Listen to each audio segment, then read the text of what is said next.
Business update. Hello दोस्तों, आप सुन रहे हैं रेडियो आसमां और मैं हूं साकेत सोनी। मैं लाया हूं आपके लिए बिजनेस अपडेट, व्यापार की बातें और स्टॉक मार्केट की हलचल। शुरुआत करते हैं अमेरिका से आ रही एक खबर से। अमेरिकी वित्तीय वर्ष की समाप्ति पे अमेरिकी वित्तीय घाटा लगभग 3.3 ट्रिलियन डॉलर आया है, जो जीडीपी का लगभग 15.2% है। ये वित्तीय घाटा 1946 के बाद अब तक का सबसे बड़ा घाटा है। अमेरिकी फेडरल रिजर्व के चेयरमैन श्री जेरोम पावेल ने कहा कि इस समय अमेरिकी अर्थव्यवस्था बड़े कठिन रास्ते से गुजर रही है और इस समय वित्तीय घाटा के ऊपर ध्यान देने के बजाय हमें ये ध्यान देना चाहिए कि हम देश की अर्थव्यवस्था को कैसे सुधारें। इस समय अमेरिका की कुल बोरोइंग जीडीपी की लगभग 102% है, जो 1946 में 106% थी। लेकिन इस बोरोइंग को अभी शायद बढ़ना होगा, क्योंकि इस समय ट्रंप सरकार या आने वाली सरकार एक और नए इकोनॉमिक पैकेज का अनाउंसमेंट कर सकती है, जो ज़्यादातर बोरोइंग्स पे ही आधारित होगा।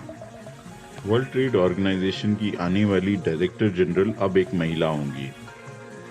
ऐसा पहली बार हो रहा है कि वर्ल्ड ट्रेड ऑर्गेनाइजेशन की डायरेक्टर जनरल एक महिला होंगी।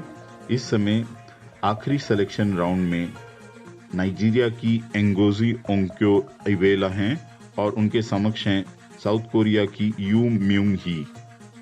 आने वाले कुछ ही हफ्तों में इसका फैसला भी हो जाएगा। दोनों महिला काफी क्वालिफाइड हैं। नाइजीरिया की फाइनेंस मिनिस्टर ओंग्क्यो-इवेला हार्वर्ड की पढ़ी हुई हैं और म्यू मिंग ही साउथ कोरिया की ट्रेड मिनिस्टर हैं और साउथ कोरिया सरकार में काफी दिनों से काम कर रही हैं और सिविल सर्विसेज की सदस्य हैं। कल भारत का सेंसेक्स 40,000 के पार बंद हुआ। ये लेवल लगभग 5% दूर है अपनी रिकॉर्ड ऊंचाई से। सेंसेक्स इस साल 16 जनवरी को लगभग 42,000 पॉइंट्स को टच करके आया है। हालांकि कोरोना काल में भारत में आर्थिक मंदी छाई हुई है, लेकिन उम्मीद ये जताई जा रही है कि अक्टूबर से दिसंबर की तिमाही में अच्छी ग्रोथ वापस आएगी और भारतीय अर्थव्यवस्था सुधरेगी। गिरती इकोनॉमिक ग्रोथ के बीच मार्केट्स का इस तरह का अच्छा परफॉर्मेंस ये जताता है कि इस समय लिक्विडिटी काफ़ी ज़्यादा है और बहुत सारी सरकारों के द्वारा दिए गए स्टिमुलस पैकेज का पैसा ज़्यादातर इकोनॉमिक एक्टिविटीज़ में लग रहा है और उसी का असर शेयर बाजार पे दिखाई दे रहा है। भारत में आज आरबीआई की मॉनेटरी पॉलिसी का अनाउंसमेंट होना है और उम्मीद जताई जा रही है कि भारत में आरबीआई एक और इकोनॉमिक स्टिमुलस पैकेज का अनाउंसमेंट कर सकती है। वहीं अमेरिका में अगले महीने नई सरकार के गठन के बाद उम्मीद जताई जा रही है कि एक बड़ा इकोनॉमिक स्टिमुलस पैकेज आ सकता है। इसी के चलते बाजारों में काफ़ी रौनक रह सकती है और अक्टूबर से दिसंबर तिमाही में अच्छी मुनाफा वसूली हो सकती है।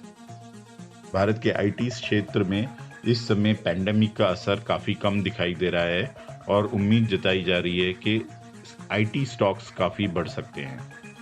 आइए एक नज़र डाल लेते हैं बाजारों के उतार चढ़ाव पे। सेंसेक्स कल 303 पॉइंट्स बढ़ के 40,182 पे बंद हुआ। वहीं निफ्टी 95 पॉइंट्स बढ़ के 11,834 पे बंद हुआ। डाउ जोन्स में बढ़त 122 पॉइंट्स की थी और 28,425 का स्तर दिखा। वहीं नैस्डैक में 56 पॉइंट्स की बढ़त के साथ 11,420 का स्तर दिखाई दिया। भारत के सर्राफा बाजार में सोना 127 रुपये बढ़कर 50,175 पे बंद हुआ। वहीं चांदी 100 रुपये बढ़ के 60,519 पे बंद हुई। ये था आज का बिजनेस अपडेट। मैं हूं साकेत सोनी और आप सुन रहे हैं रेडियो आसमां। इसके सिवा जाना कहां। Business update. रेडियो आसमां।